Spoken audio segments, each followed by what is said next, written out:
Hello, everyone. Oh, wait, one thing. Getting back into the groove of live events, and what better place to be than here in front of that extraordinary view at ChangeNOW 2022. Welcome to a very, very important topic, changing the business as usual mindset. So all of us who continue to do our thing after, particularly post-pandemic, it's very easy to lapse into doing what we've always done. It's not on to do that. We can't continue to do that because we have a massive climate crisis underway. And those of you who saw Santiago underline that today will have seen it. It's clear that we have to change now. So I have 1 hour, 15 minutes with an embarras de richesse of panelists and speakers, quite extraordinary lineup for you. And we are going to discuss that issue in 3 sections. So first of all, we're going to have a keynote from Monika Frech from the Yunus YSB social business. Excuse me. So she's going to talk for about 20 minutes, and then I'm going to ask her a couple of questions. Then we have the most amazing panel. We have Brune Poirson from Accor, we have Ulrike Decoene from AXA, and we have Katie Hill from B-Lab Europe, part of the B Corp movement, or the leader of the B Corp movement in Europe. So we're going to do 25 minutes of grilling these guys a little bit to see what they're doing to change the business as usual mindset. And then we are going to close with a fireside chat, and it certainly feels up here like there is a fire in front of me. And with Marie Guillemot from KPMG France, who is doing some extraordinary work to change the business as usual mindset. So that's what we're in for. We're going to keep on time. And I'm going to introduce Monika Frech. So she's managing director of the Yunus social business. She's also co-founder of Dark Horse Innovation, and with her team at Yunus Social Business, she empowers corporate leaders to turn their companies into a force for good. And she has also written a book called Thank God It's Monday, which is an interesting one probably to read. We should think about that a little bit. It reminds me of the Boomtown Rats. And she's also top 40 under 40 by the German business magazine Capital. She's based in Berlin. She's going to take us through her playbook for changing the business as usual mindset. Please give her a round of applause, Monika.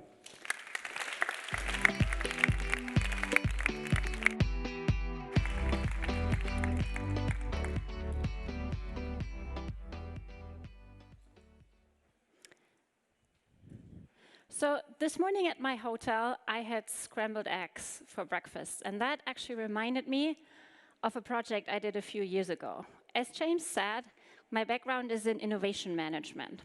So I would spend my days with corporate teams, empowering them to develop new products and services. And innovation, by the very definition, is business as unusual, our topic today. As a young professional, I was very eager to develop new products and services and bring that out to the world to really solve problems that matter. A few years down the road, I found myself with my team working on the usability of a scrambled egg machine.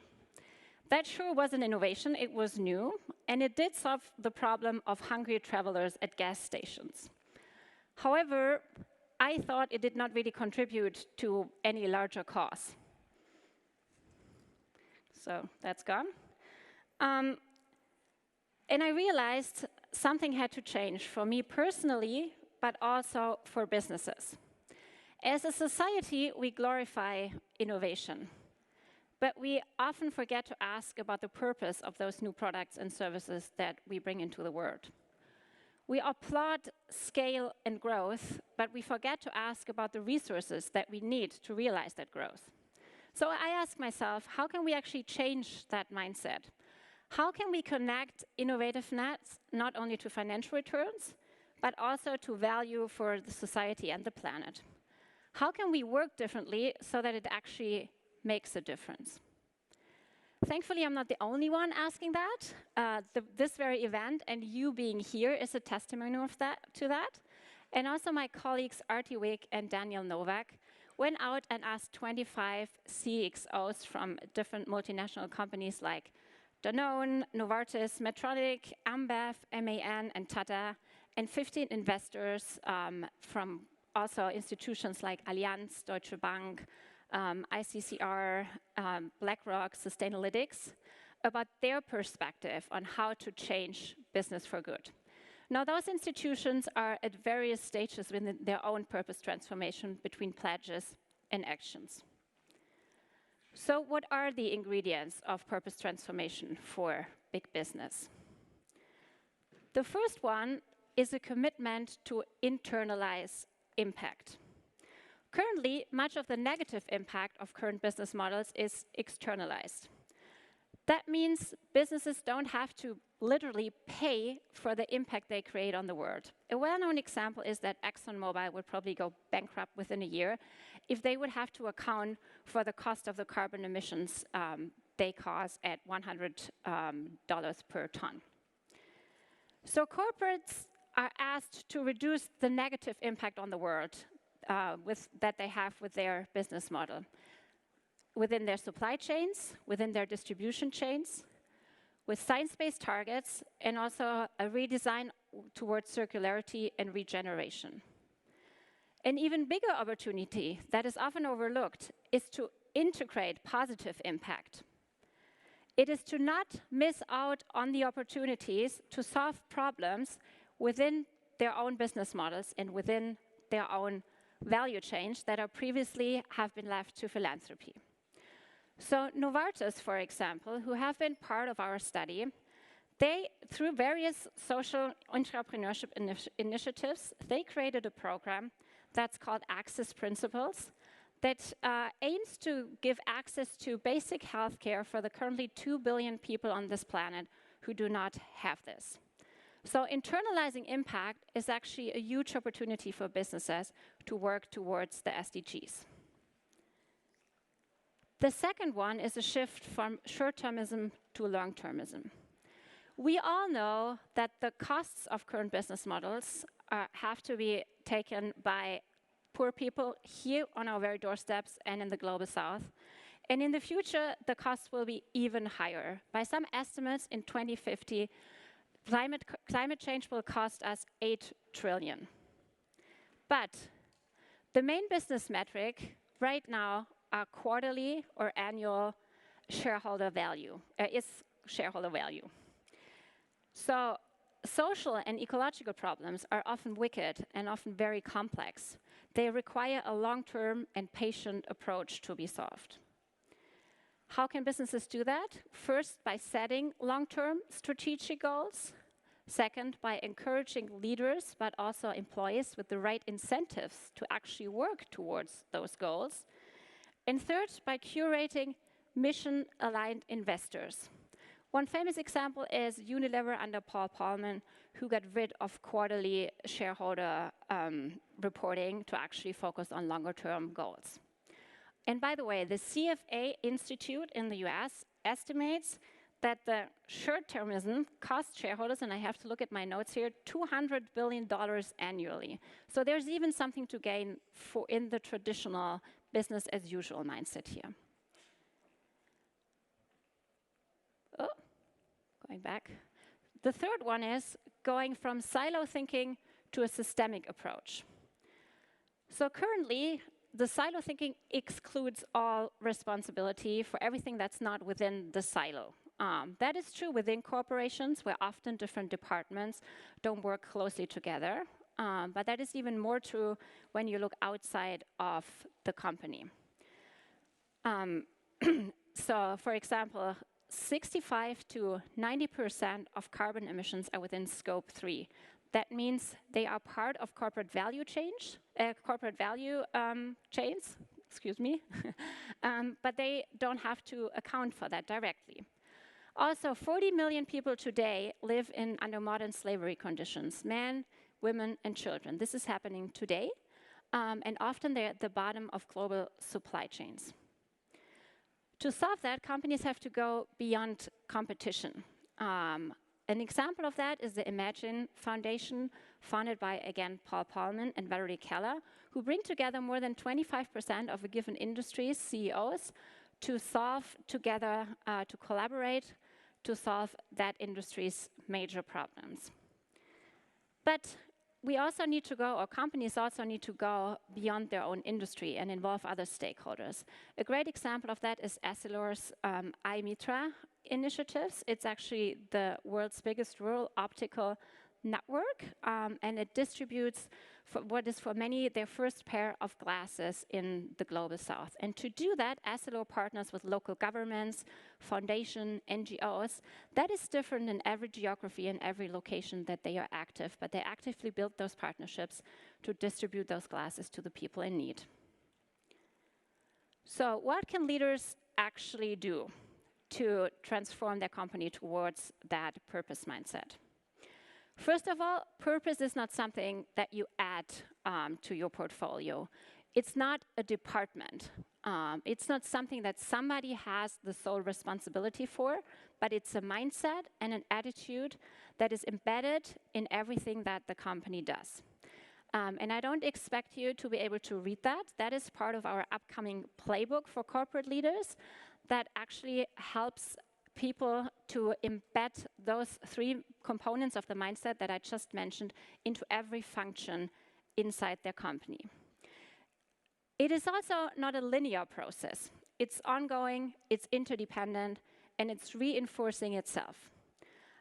You can start, or company and leaders can start at different points there. So for example, Unilever famously started with revamping and reiterating their purpose statement, and from there developed a strategy how to distribute it throughout the organization.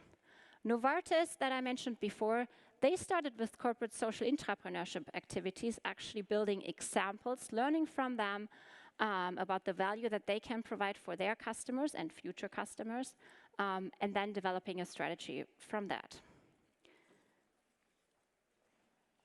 So, again, this is not for you to read here, but this shows that successful companies who are successfully transforming toward purpose, they start somewhere, but they do not stop there.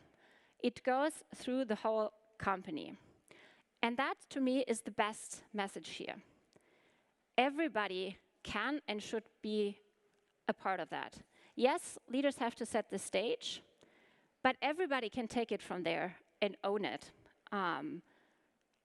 Everybody can be a social entrepreneur. No matter what your function within the organization is, everybody can create a difference on that transformation towards purpose. Social entrepreneurs, for us, are corporate employees who solve real social and environmental problems using the assets of the company they work for.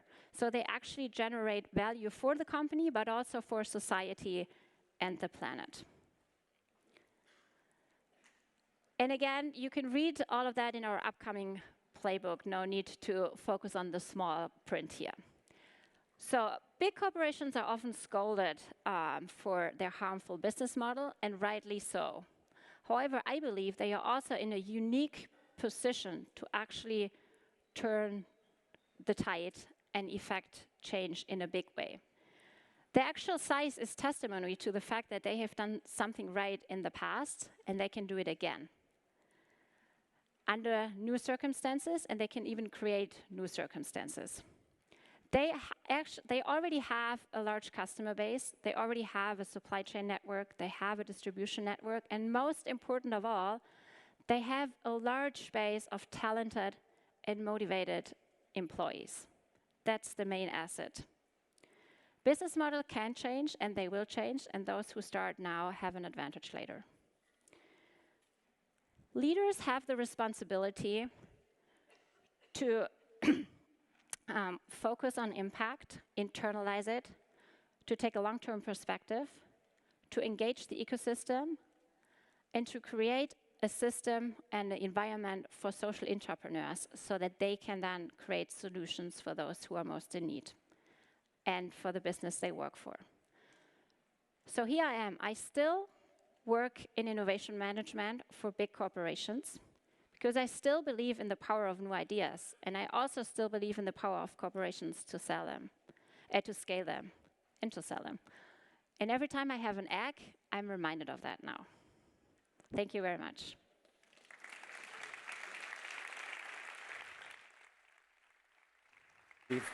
Monika, that was fantastic. Thank you. I think we've run out of time, though, for the questions. We did, okay. So check out Too bad. the Yunus Social Business Playbook online. A big hand for Monika. Thank you. Thank you very much. I leave that here.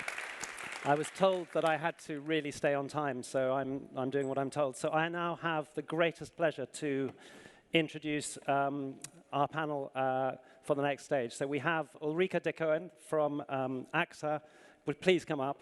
Brune Poirson from Accor. And Katie Hill from B-Lab Europe. So take a seat anywhere you like. It's a good photograph, this one, for the Eiffel Tower behind. So, well, thanks for coming and welcome. I'm going to quickly get the intros out of the way. So I'm just going to run through the bios so you can see the caliber of people we have here. So I start with Ulrike Decoene, who is Group Chief Communications, Brand and Sustainability Officer for AXA. Previously, Chief of Staff to the Group CEO, and before joining AXA, she worked for several offices of the French government as an advisor to Dominique de Villepin, and in her current role oversees AXA's sustainability strategy and ESG integration across all AXA's operations and businesses, which already is a huge job. So welcome, Ulrike. I'm not alone to do that, thankfully. And then we have Brune Poirson in the middle here, who is Chief Sustainability Officer for Accor. She was a member of the French government, and I think you were last time at ChangeNOW. You were here representing the French government. Secretary of State for Ecological Transition for 3 years, June 2017 to July 2020. Also the first French woman elected Vice President of the United Nations Environment Assembly. Began her career in London at the Foundation for Innovation in Great Britain, and then joined successively the French Development Agency and Veolia in India, before working in an incubator for green startups in Boston, which is already like a whole career, and it doesn't look like you're even started yet. And then we have Katie Hill, who's Executive Chair for B-Lab Europe. She was Social Investment Advisor to the City of London Corporation, set up Access Foundation, a sister organisation to Big Society Capital, before establishing B-Lab UK, so first B-Lab, B Corps in the UK, and you were Executive Director, and by background as an economist, advised governments of Poland, Lithuania on their employment strategies, and represented a region of the UK in the EU, and was appointed onto the EU panel of experts on social business. So who better than these three ladies to discuss changing the business as usual mindset? So I'm going to start with a very simple question to each of these ladies, which is, what are you actually doing to do that? And I'm going to start, Brune, with you and Accor. What are you doing on this agenda? Please let us know. First of all, well, hello to everybody. Hi, it's great to be here. It's really wonderful to be at ChangeNOW. Have to say, can't help being so happy to be here, because every year on year, except when there's COVID, ChangeNOW becomes even better, even more enthusiastic. So it's wonderful. Anyway, so I guess your question should be, how can we try to do that, right? Let's be a bit modest here. I think we need three things, really, if we really want to turn around or try and turn around a business, or at least a large corporation, to turn it into something more sustainable. I think what we need first is a common diagnosis of the situation. Very often, when we go to the table of discussions, or when you try, and obviously when you want to launch something as new and as transformative as sustainability, a lot of people, we don't come from the same place. We don't necessarily share the same views. We don't approach problems similarly. And so I think the number one thing that we should do is really make sure that we have the same analysis of the problem that we are trying to solve. Because if you do that, if you spend time doing that, then it really helps sort of speed up then the whole process of implementing projects. So just to give you an example of how we do that at Accor, for example, we've decided with actually our partner, AXA, we've decided to train everybody, and my team is here. I want to thank them because they're doing a tremendous job. Train everybody so that everybody gets the science base behind climate change, behind global warming, and then that helps. And then we apply it to our business model, to what we do, and that helps coming with sharing the same view and starting with a common diagnosis. Second thing, I think, which is critical, is really accountability.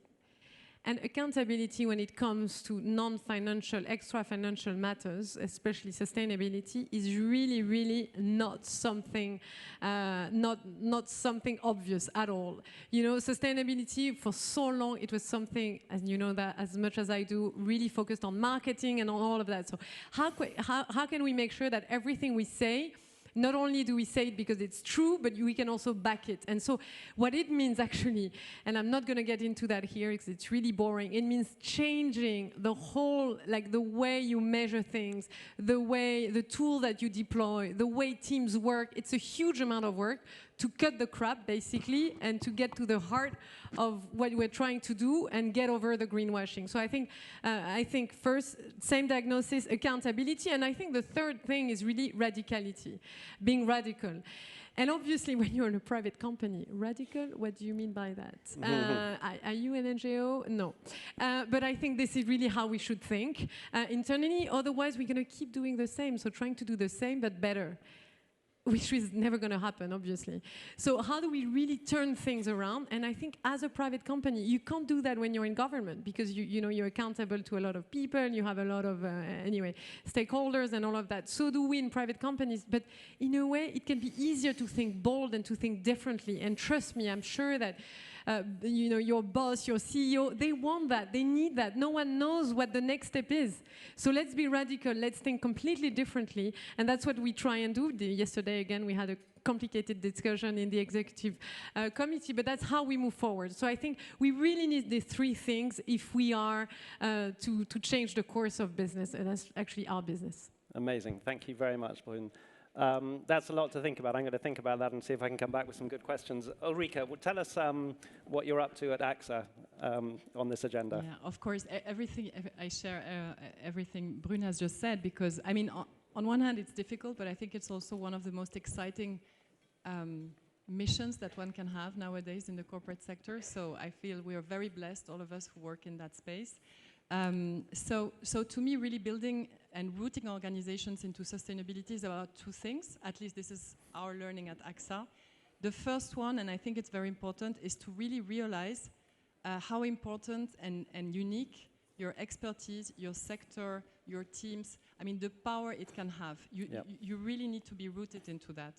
And the second thing, which might be a bit paradoxical, is you have to unlearn a lot of things as well. So really root all your efforts in your unique expertise, what you can bring to the world that nobody else can, and then try to change it. So it's interesting because you might think in an insurance company, what is your negative externality? You're not polluting. You actually have some consumption with data centers. This is true, and it's a topic we're looking at. And we had this aha moment back in 2015. It was the year of the Paris Agreement, when our former CEO stood up and said, you know, we're actually realizing that climate change is a threat to our customers, to our business. So we're going to start divesting from the one source of energy which we believe is responsible for that. And so it was the famous coal divestment. But this was a decision that took 3 people in the company. 3 people made the decision and implemented it, because it was basically a head of investment deciding and calling.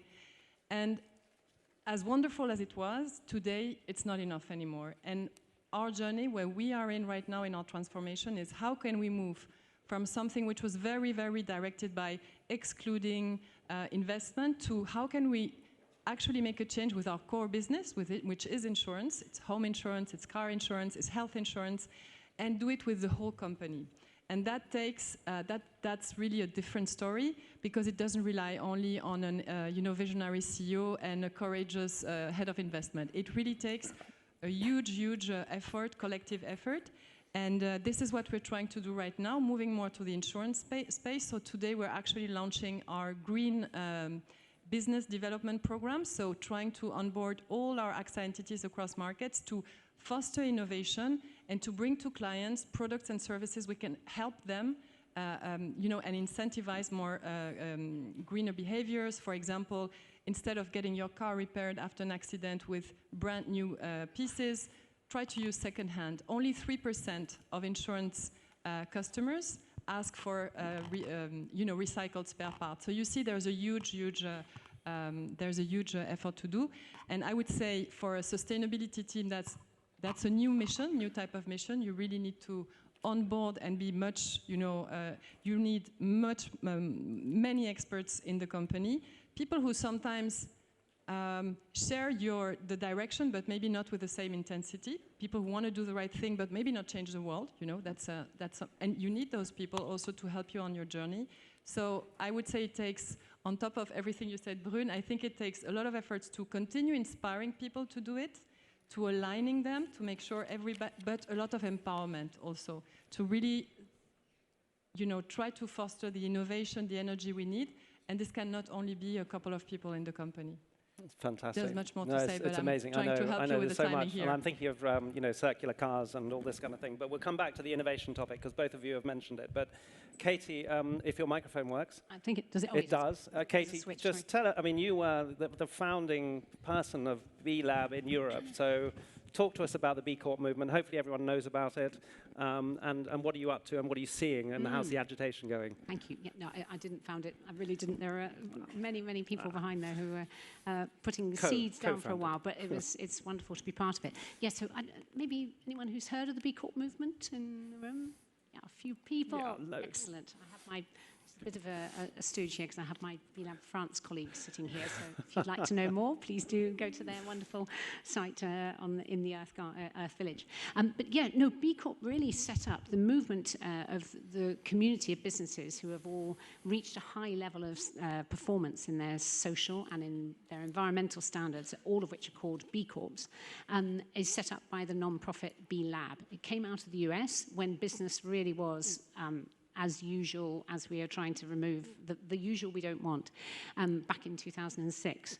And what they saw then, which was a really different world to the one we see, I'm glad to say, was that there were a few things, back to the 3 points, that were needed to help businesses really think about being much more, having a real positive longevity and footprint.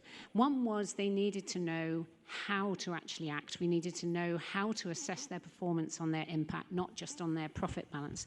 And so we created this assessment called the B Impact Assessment, which compares apples with apples and pears with pears, which is really essential because, back to your point, otherwise nobody's quite on the same page.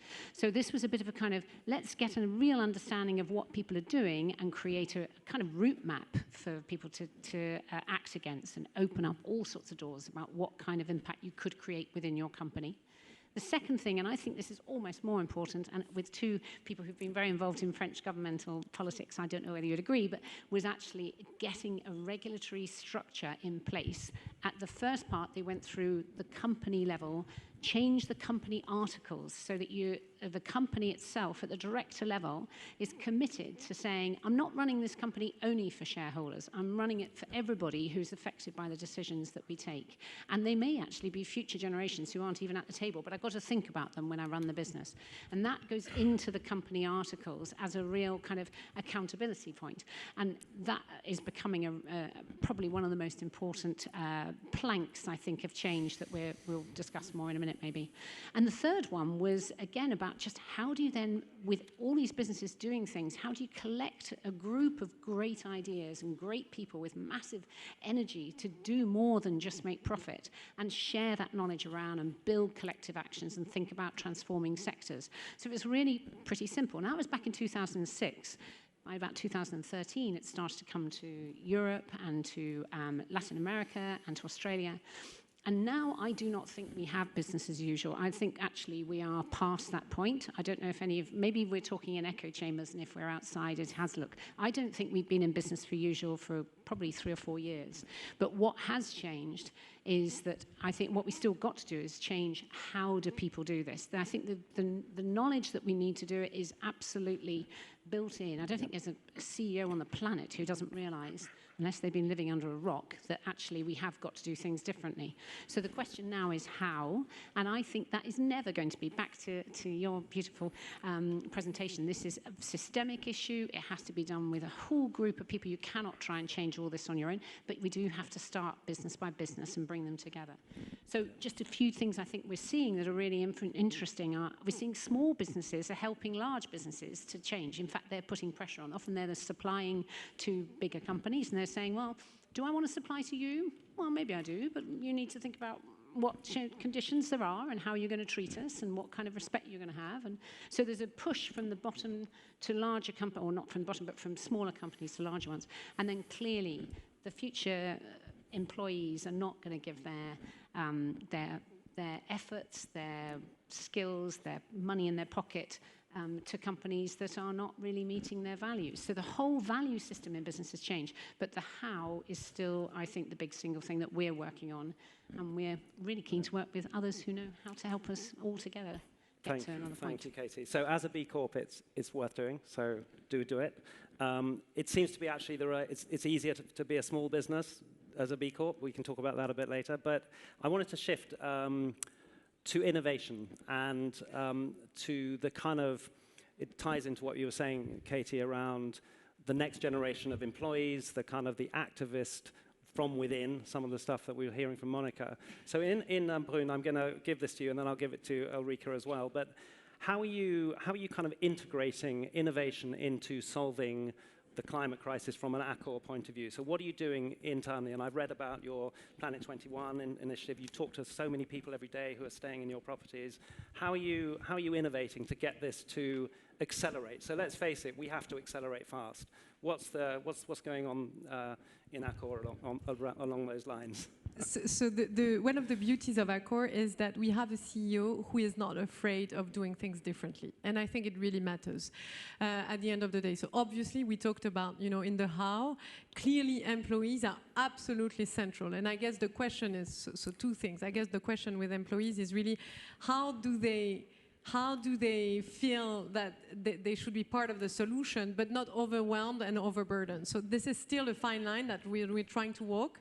And so for example, we've launched an employee resource group so that we have a group of people internally who really pushes, maybe a group of entrepreneurs that come together, that really pushes for more. But at the end of the day, you also need the buy-in of the leadership. And that's absolutely critical to push it. You mentioned that with the call. And so, for example, at Accor, one of the ways we approach the problem or the issue is really by saying, how can hotels no longer be hotels? Or, I mean, that's not necessarily, it's a bit provocative the way I put it, but, let's face it, can we keep traveling around the world just like we do today forever? I would love to say yes, but the reality is no. So if we are to move to longer stays, closer to home, what does it mean? If people are going to stop traveling just like they do, and I really hope in a way they stop traveling like they do, what does it mean for our hotels? And so we want our hotels to be part and integrated in the local community much more. I don't like the word local community, but for lack of a better word, I would say in the neighborhood. So that instead of taking out more than what they contribute, we can actually turn that around and make sure that we become a place where people can meet, more often come and, for example, work from home instead of working from home, where very often, at least I've experienced that, you have your child coming in and, it's like 4 p.m. and it's, she's going back to school and it's like nightmare. You can just go to the hotel around the corner where you get local food, where you have partnered with local farmer, for example, to do that.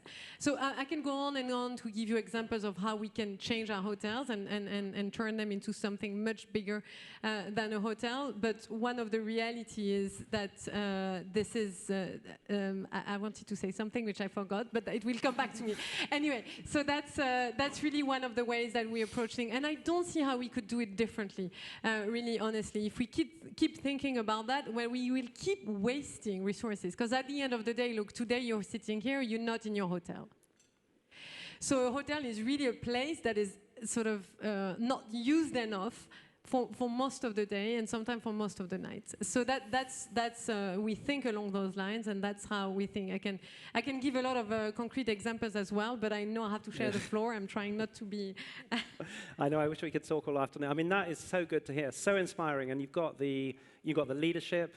You've got the risk appetite. This is radical stuff, and you're going to shift your business model. And I think one of the messages, this is a massive company that is doing this stuff at scale and really, really taking some big risks. And I think all of us coming out of here need to be taking some more risks to help solve this this issue. So thank you, Brune, for that example. And Accor, talking about risk, it's a very good segue, isn't it? Tell us, tell us, Ulrike, because I know you're doing some amazing things as well. And how's that leadership approach and that innovation connection? Yeah, so clearly it's perfect to do the transition talking about risks, because what we are seeing is that this new economy, which we all need to build together, which will have to be more sober, less carbon intensive, is actually a lot. It's a new economy. Most of how businesses will work tomorrow, the business models are being reinvented. And clearly, we hope to be in a position to be an insurer for that economy. And that's not so, I would say, so straightforward. To give you an example, today, some of a classic car, which we don't want anymore, is much more easy to insure than an electric vehicle. Electric vehicle will have very expensive claims when you have an accident. It's expensive to repair. We don't have the data. Same thing for wind, for renewable energy and so forth. So a lot of the work we're doing actually is trying to make this new economy insurable. Work on the conditions, work on the data, take risks as well, because sometimes we want to be in a position where we are leading this as insurers, this being able to accompany this new economy, but we don't know exactly what the impact is going to be. And so I want to really give credit to my colleagues in risk management who are really projecting themselves. Underwriting is really something that for years and years has been based on past data. And now we don't have that data, but we know it's going to happen very fast. So it's a bit that path that we have to travel, but there's a lot of excitement. And on the other hand, it's the same with the investments. An insurance company is an underwriter, but also a big investor. And we have, accelerated a lot our green investments. We have a target at 26 billion in 2 years. And there as well, sometimes we will have to do something we don't like to do so much. And by the way, the regulation doesn't really allow us to do so easily, which is to invest in future type of businesses, of technologies, which are not yet completely out there.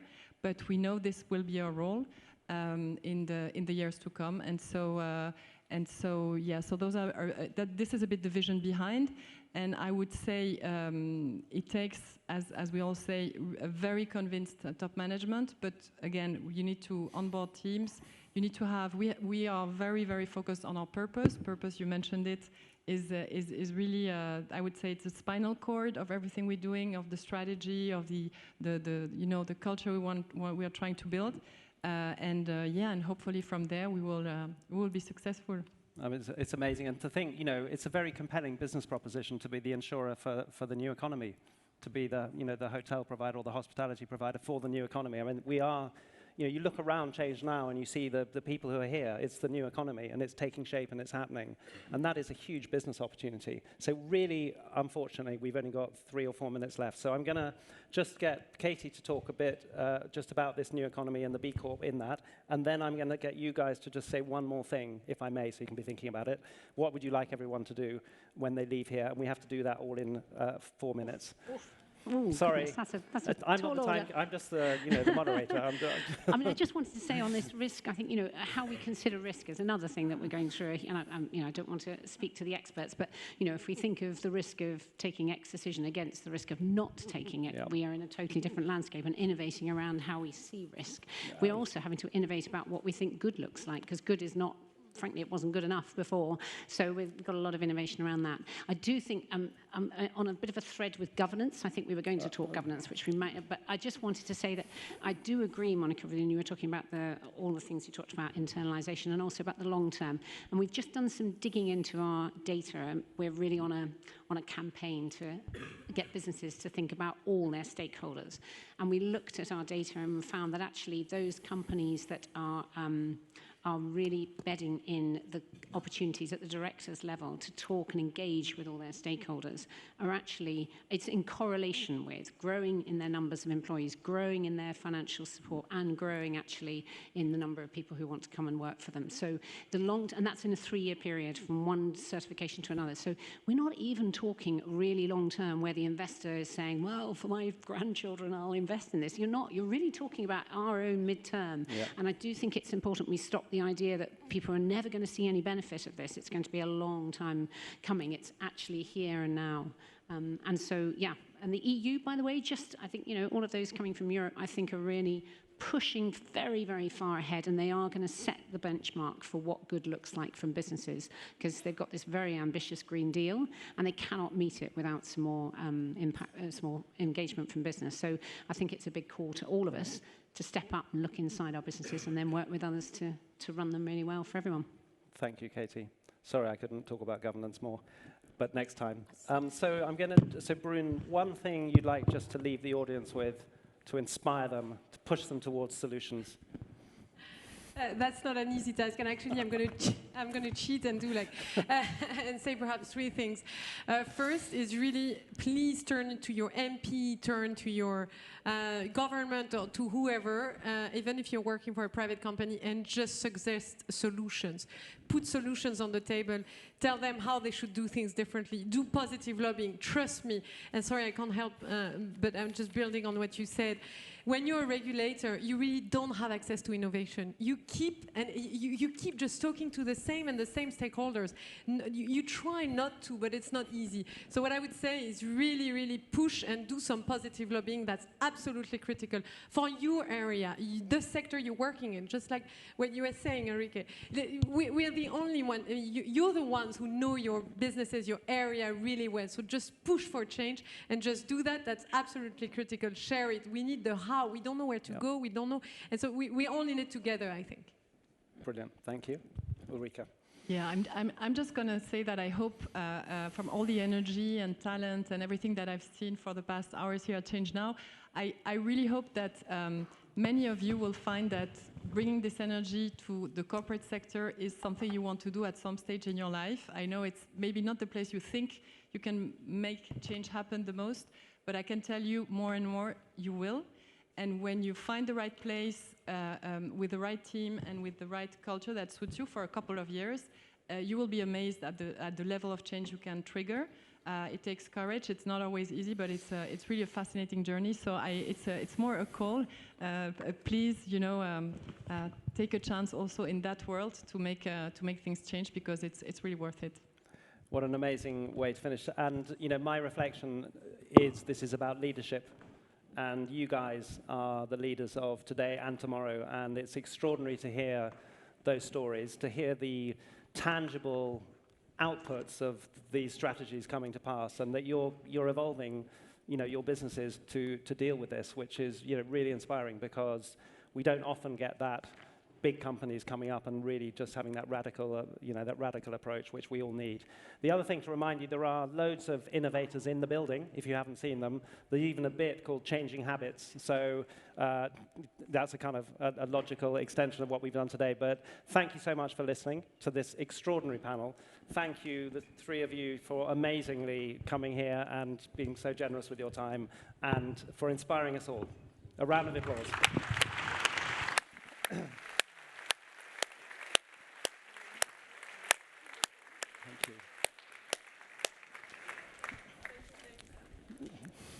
Okay, guys, so we have now we move into the next part of this panel, and I'm delighted to welcome on stage Marie Guillemot, who is the chairman of the management board and CEO of KPMG France, for a fireside chat.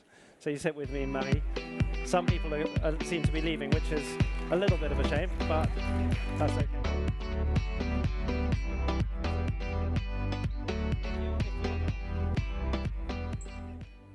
Okay, guys, this is still going on, this session. It's still in progress.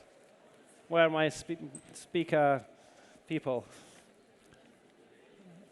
Mes amis, si vous partez, veuillez partir et pour qu'on puisse continuer. Voilà. Sorry about this, guys. We're just regrouping in several languages. Right. Okay, guys. So next part of our panel is talking with Marie, and I'm just going to give you her biography before we start. So Marie, welcome, and thanks for joining. So Marie has placed positive impact at the heart of KPMG's France's ambition for the next 4 years. So I think you've been the boss for 1 year, and we'll talk a bit about that in a second. And I think your 30 years of experience in audit and advisory, leading global engagements for international groups as well as fast-growing companies, developing high-value and innovative services, gives you an extraordinary kind of set of experience to bring the wisdom to the next generation of your business. And when I have to admit, when I found that we were going to be interviewing and talking today and having this fireside chat, I was like, oh, that's interesting. I'm not sure about KPMG. Are they really doing something in this space? And then when we met last week, I thought, this is going to be great. So tell us a little bit about your personal journey to this point of being in charge of KPMG France. Yes, thank you. Thank you, James. I'm very delighted to be with you all this afternoon and to talk about these convictions and big transformations that we are at. In terms of personal journey, for sure, it all started with some convictions, which at the end resonate very much with the aspiration of our young talents at KPMG. But my point started that, well, I'm from Brittany, and I've been always fascinating, if you will, by wild life, nature, and the sea. I've been sailing for my very young age, so I can feel the fragility of this. And in 2016, I've got a tremendous opportunity to go on vacation with my trader in the Arctic. And it has been quite a shock, a true wake-up call, a call for action as well. And we could see that we are part of the possible chaos, but I am a strong optimistic and a strong believer that everything is possible. I also realized very fast that we can be part of the solution. And this was my strong motivation to apply for the role of CEO of KPMG. And I recognize that, and it's not very well known by the audience, that we have an amazing platform to move for a sort of ESG by design model. Why? Because we have all the skills within our teams and a young and fresh energy within our teams.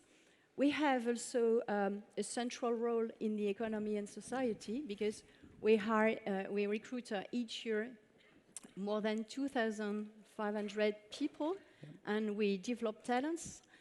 We work with companies across all the regions in France, no matter the size. We help them face their challenges, transform their models, ensure integrity of the data, and so on and so forth. So we have the perfect platform to move the lines, and for sure we are an actor of change. So there's a lot in that, but the first thing I would just say, which I find I completely share with you, is this connection with nature and the importance of nature and standing in a field or by a river and just appreciating what we have. And we should all do that more. So one thing to do later is to go and stand in one of these beautiful parks. But the other thing that you talk about is this incredible platform, and to direct that in the right direction rather than maybe in a traditional kind of just about the partners getting however much they get paid and more bonuses, to actually trying to drive that change. So you also have, I think, 10,000 employees. You have 70,000 clients in France. You have offices or presence in 200 cities. So what are you seeing? What's the kind of the drumbeat along the kind of business as usual mindset post-COVID? What are you seeing, and what can you tell these guys? Are we optimistic, or are we on the kind of the verge, or what's happening? For me, ESG is not an option, and we talk about risks, and the risk is the status quo. For me, it's absolutely clear that we absolutely need to move the lines, change the way we think, we live, we consume, the way we operate in the companies. I talk about my personal convictions, and I told you that it resonates very much with the aspiration of the young talents, and this is where I see, and they're here in the audience, and thanks for them. We are now moving some of the lines at KPMG. We remain humble. There is a long, long journey ahead of us, but it's not only about personal aspiration. It's all about business as well. And two of our business model components are first talent and second clients. And for the millionaires today are 3 out of 4 millionaires want to choose their employer based on concrete action that they are able to offer to the young talents to embrace ESG initiatives. So for us, and as I can recall, we recruit each year 2,500 people. It's something that resonates very much. And second business component is around our clients. We have more than 70,000 clients, from big global groups to entrepreneurs across the regions. And for all of them, this is a profound transformation. We have been helping them with digital, and we continue to be with them, working shoulder by shoulder with them on digital. Now we need to support the transformation to a greener economy and greener models. And for them, it's also a tricky challenge. And we made a survey last year with more than 1,300 CEOs across the world. And the outcome is this one. For 9 out of 10, for 90% of those leaders, they absolutely know that their ESG trajectory would be key for their brand reputation. 7 out of 10 say, okay, ESG will be central in my growth strategy. But now, 6 out of 10 don't know where to start. So it's also our responsibility to be a sort of a pioneer, a pathfinder, if you will, in this new business, a new economy. So I mean, it does seem to have shifted to the, what do we do, rather than we know we need to do something, is what do we do, and it's about the solutions. There's a thing in there which I think is very powerful, and we see it is next generation talent doesn't want to work for companies that are, just not caring about this agenda, and that's really, really powerful, and it's a magnet for talent, as Paul Polman used to say. What I wonder though is, you're a consultancy business, you've got to get the fees, and I do come across CEOs, which is very depressing, but they're saying, actually I'm quite happy, I'm going to retire in a couple of years, I'm going to keep going because I want to, it's business as usual. How would you say no to if people are saying, I'm not going to do this, thank you very much KPMG, but you're running my audit over here and making a lot of money. Are you saying no to, would you sort of select clients on this basis, and are you really going to make a stand on this? Yes, in our professional services, we have already some strict acceptance processes. We have many processes. But now the debate is quite different. It comes from our talents, and now we consider some ESG criteria, and we need to ensure that our clients have true convictions around ESG to sell them, and in a way, it's a new kind of client acceptance, if you will, because we need to be consistent in the way we behave. So we need to question, to raise some ESG questions in all we do. So in accepting clients, and it's the same because we need to argue or to explain why we accept or not to our clients, but also to our teams. So it's changed the way we look at it. But frankly, we are not serving all the very good students. We just want to have an impact. So we also need to accompany our clients in a true trajectory to a better better economy or a greener model. Which is, you know, that's, I think in itself is pretty powerful. I mean, as a B Corp, we have to do that, and we have to, you know, when we sign a contract, we have to put you have to abide by the B Corp kind of things. And I know you've got that embedded in the way you operate, right, as well. Do you want to talk a little bit about that? Yes, we are not a B Corp, but we deliberately choose to adopt a status of a purpose-led company, which is recommended or allowed by the French law Pact, which is to become a société à mission. Oui. We have a very high score vote last week, and I'm very proud that this is not only a project for a leadership or an executive committee or so, but it's the project of 10,000 people at KPMG in France. So this is a strong mobilization allowed by the tremendous work that has been done by our next-gen task force and what we call the KPMG for Good committee as well. And it resonates very much with what has been said by Monika. It's a systemic approach. And this is where we see powerful impact ahead of us. Which is, you know, again, that is what's called walking the talk and doing it. And, you know, we should really take note because, again, I think that's just really impressive. So well done with that. We have 7 minutes, so we have to go quickly. Innovation and sustainability. Innovation as a lever for sustainability. What are you seeing across your client? Is that a thing? Is that how people are coming up with these new solutions? Do you do that for your clients?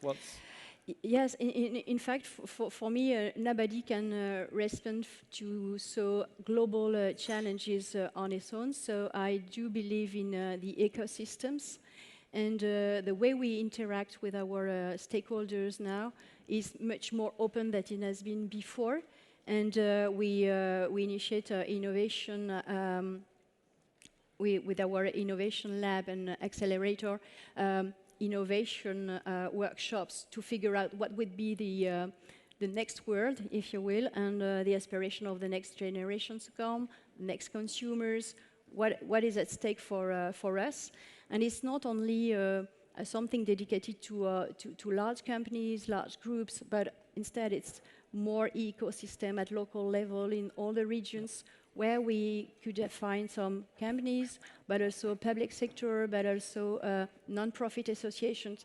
It's all about moving the ecosystems to a greater place. So this is what we intend to do. And harnessing that through your own network, but your client's network, and then, you know, some of this ecosystem here.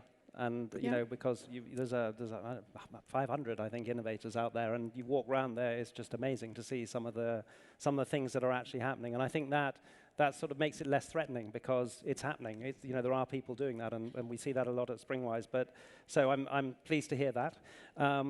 Final kind of thought around. So you're doing this in France. KPMG is a global business. Other parts of KPMG may not have this purpose-driven kind of approach. Are you the pioneer? Are you going to use this as a model to kind of transform the whole of the business? Well, the way we are driving this ESG trajectory is very much aligned with our all global strategy. But for sure, we have this intention to be at the forefront of this move. And thanks to the Loi Pact status, we are quite ahead in this path. But all our goals are really embedded, if you will, because if we want to have a true impact, we absolutely need to be consistent. And this is a way we share best practices and the way we define our objectives. It's fantastic. So again, as we said at the end of the last session, you know, this is about leadership, and you're the leader of France, but I imagine you have you have many leaders in your organization, and also here in France. And how are you helping the next generation leadership come through on this agenda? How are you kind of thinking about the education and keeping them?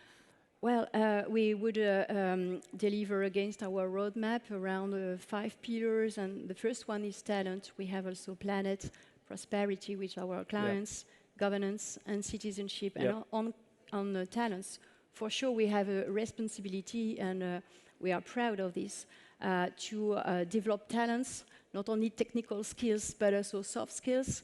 And all our 10,000 people in France and more than 200,000 people across the world would be trained for ESG dimensions, not only because it's there are new dimension of expertise, but rather because we want to be all ambassadors of this ESG transformation. So we have a huge traineeship work to embrace. So it's embedded, is what you're saying. It's absolutely and embedded. I think that's a common theme from today. And I'm very proud to imagine that our young people that are with us today and that will be at startups or large companies tomorrow would be ESG leaders. And the leaders for tomorrow are for sure ESG-centric. And they're in the room. So I think that's a great way of closing our panel and our panel on changing the business as usual mindset. Thank you very much, all of you, for listening. Marie, good luck with what you're doing. It's been a great pleasure. And thank you for coming to ChangeNOW. Thank you for coming to this session. Have a great time. Make sure you go out there and be the change. Thank you.